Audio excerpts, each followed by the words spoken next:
Hello বন্ধু, তো আসসালামু আলাইকুম। তো বন্ধু, আজকে আমার বোরিং মেশিনটা একটু ডিস্টার্ব হয়ে গেছে, তা সেটা আজকে ঠিক করব। তা ফার্স্টেই নজেল এলিমেন্টটা প্রচুর ডিস্টার্ব করছে, এটা খুলতে পারা যাচ্ছে না। তো আমরা এটা খোলার চেষ্টা করছি। তো গাইজ সাথে থাকবে, और চ্যানেলটাকে ফলো করবে, লাইক শেয়ার কমেন্ট সাবস্ক্রাইব করবে, और বেল আইকনটা দাবাবে। তো যাই হোক, আজকে এই পাম্পটা একটু মেরামত করব। তো সেই ভিডিওটা বন্ধুদের একটু দেখাচ্ছি যে পাম্প মেশিন কী করে খোলা হয়।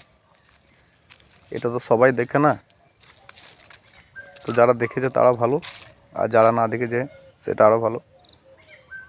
তো বন্ধু দেখো, আমরা এই নজেলটা খুলতে আমাদের প্রচুর কষ্ট হচ্ছে, প্রচুর বাড়ি চালছে, তবু কিন্তু খুলছে না। তো না খুলে মিস্ত্রি ছাড়বেও না, ঠিক আছে। তো আমাদের মিস্ত্রি বাড়ি চালিয়ে যাচ্ছে, তো একটু হিলেছে মনে হচ্ছে। তো দেখো বন্ধু, খুলে গেল। তা খুলে যাওয়ার পর আমরা এবারে বাকি অংশ যেগুলো আছে সেগুলোও খুলব। তো তার আগে বাকি অংশ খুলতে গেলে কিছু নাট বোল্ট খুলতে হবে। তা সেই নাট বোল্টগুলো আমরা প্রথম খুলে নিচ্ছি। সেই নাট বোল্টগুলো খোলার পর তারপর বাকি অংশটা খুলবে। তো এটা একটা একটা করে সব খুলবো, আর সেটা দেখাবো বন্ধু তোমাদেরকে। তো তোমরা সাথে থাকবে, চ্যানেলটাকে ফলো করবে, আর একটু লাইক শেয়ার আর কমেন্ট সাবস্ক্রাইব এই দুটোই করবে। তো দেখো, আমরা এক পার্ট খুলে দিলাম। তো আমরা নিচে পার্টটাও খুলবো। আমাদের যে লাইনার পিস্টন যেটা আছে, লাইনার পিস্টনটা প্রবলেম হয়ে গেছে, এটা খেয়ে গেছে। তো অ্যাকচুয়ালি মেশিনটা আমাদের কিছুদিন পরে থাকার জন্যে এই প্রবলেমটা বেশি হয়ে গেছে। তো এটা আমরা ঠিক করে আবার এটা নতুন করে আবার কাজ চালু করব। তা পুরো ভিডিওটা দেখাবো বন্ধু। তো ভিডিওটা বিনা স্কিপ করে দেখো যে আমরা কি করছি। তো এটা আমরা তুলে তারপর লাইনার পিস্টনটা বের করব, তো সেটাও দেখাবো। তো আমাদের এটা ওঠানো হয়ে গেলে বাকি যে অংশগুলো খোলার সেগুলো খুলবো। তো আমরা একটু তেল দিয়ে নিচ্ছি বন্ধু। তোমরা যদি খুলো, তা তোমাদের যদি এরকম জাম লেগে যায়, তা হালকা ডিজেল মেরে দেবে, তো কাজ হয়ে যাবে। তো যাই হোক, আমাদের ডিজেলটা একটু লড়াচড়া করে ভিতরে ঢুকিয়ে নিতে হবে, তাহলে আমাদের এটা উঠে যাবে।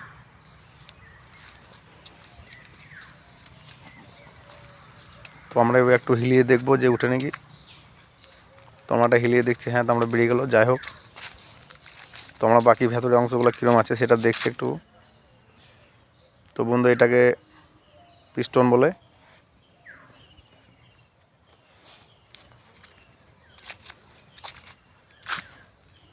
তো আমাদের পিস্টনটা খুলতে হবে। তা পিস্টনটা খুলতে গেলে পিস্টনের সাথে যে কানেক্টার যেটা আছে, তার যে নিচে শেয়ারে যে নাটগুলো আছে সেগুলো খুলতে হবে।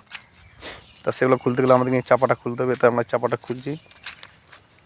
তো এই চাপাটা খোলা হয়ে গেলে তারপর ভিতরের যে অংশটা সেটা তোমাদের দেখাবো বন্ধু। তো দেখো, ভিতরের অংশটা এটা আছে, আর একটুকু মোবিল নেই ভিতরে, মোবিল খতম হয়ে গেছে। তা আমরা এই দিকটা শুধু খুলে নিচ্ছি, কারণ দুদিকেই খুলতে হবে, কারণ দুদিকেই নাট আছে বন্ধু। এই সাইডেও নাট আছে, ওই সাইডেও নাট আছে। শেয়ারটা যেটা ধরে আছে, ওই শেয়ারের নাট দুটো খুলতে হবে।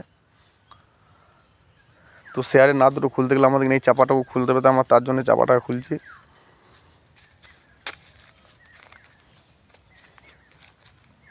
তো দেখো, মিস্ত্রি আমাদের দেখছে ঘুরিয়ে ঘাড়িয়ে যে কোথায় নাটের ঘাটটা আছে। তো নাটের ঘাটের মধ্যে, নাটটার মধ্যে যে পাতিটা মারা থাকে, সেই পাতিগুলো সরানোর জন্য ছেনি হাতুড়ি দিয়ে সেই পাতিগুলো সরিয়ে দিচ্ছি গাইজ। কেননা ওটা না সরাইলে তো আর নাটটা খোলা যাবে না। তো ওটা সরানো হয়ে গেল, তো আমাদের এটা খোলা হয়ে গেল। তো দেখো বন্ধু,